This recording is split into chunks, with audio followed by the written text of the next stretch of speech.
नमस्ते जी सभी को। Welcome back to my new video. I hope आप सभी अच्छे होंगे। आइए आज की वीडियो में हम जानेंगे कि वेदों का लोप कैसे हुआ।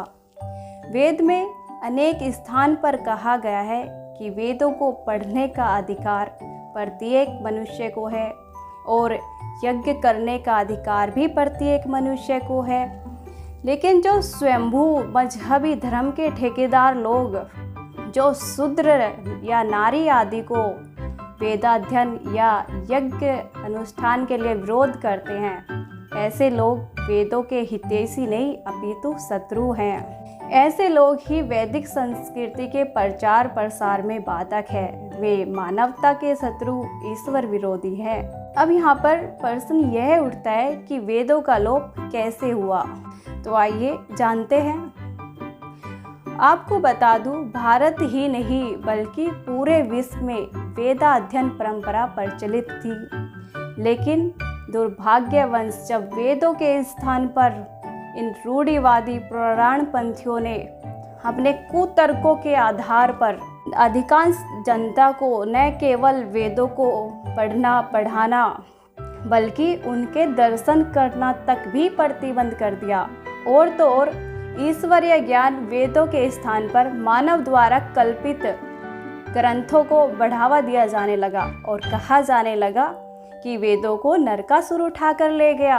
इन पुराण पंथियों रूढ़िवादियों की बुद्धि देखिए, जहां संसार के सभी मत वाले अपने मजहबी ग्रंथों को अनेक भाषाओं में अनुवाद कराकर लाखों की संख्या में उन्हें वितरित करते हैं और उससे उनका मत भी विस्तारित हुआ है। लेकिन वहीं इन रूढ़िवादियों ने अपना पूरा का पूरा बल वेदों को छिपाने में लगाया है।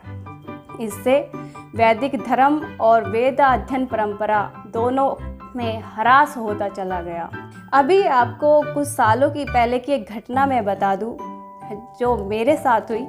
अभी जब लॉकडाउन लगा था तो कोई अपने घर से बाहर निकलता भी नहीं था। उस समय किसी ने मेरे घर का दरवाज़ा खटखटाया। मैंने दरवाज़ा खोला तो देखा गले में क्रॉस का निशान पहने दो श्वेत वस्त्रधारी महिलाओं ने मुझे प्रभु पुत्र यीशु का नया नियम भेंट किया और कहा कि अगर इसको पढ़ोगे तो कोरोना भी तुम्हारा कुछ नहीं बिगाड़ पाएगा। सबसे ज़्यादा पाखंड तो इन लोगों ने फैलाया है। मेरा आज के शंकराचार्य, संस्कृताचार्य और इन कथावाचकों से एक सवाल है कि जब अन्य धर्म के ग्रंथों को घर घर बांटा जा रहा है तो वेदों को घर घर क्यों नहीं बांटा जा रहा। धर्म प्रचार के नाम पर आया दान मंदिरों की पेटियों में चला जाता है और फिर वो दान अनुदान के रूप में मस्जिद, मदरसों और चर्च में जाता है। ऐसा क्यों? वेदों के उत्थान के लिए और प्रचार प्रसार के लिए अगर कोई संस्था है तो वह है आर्य समाज।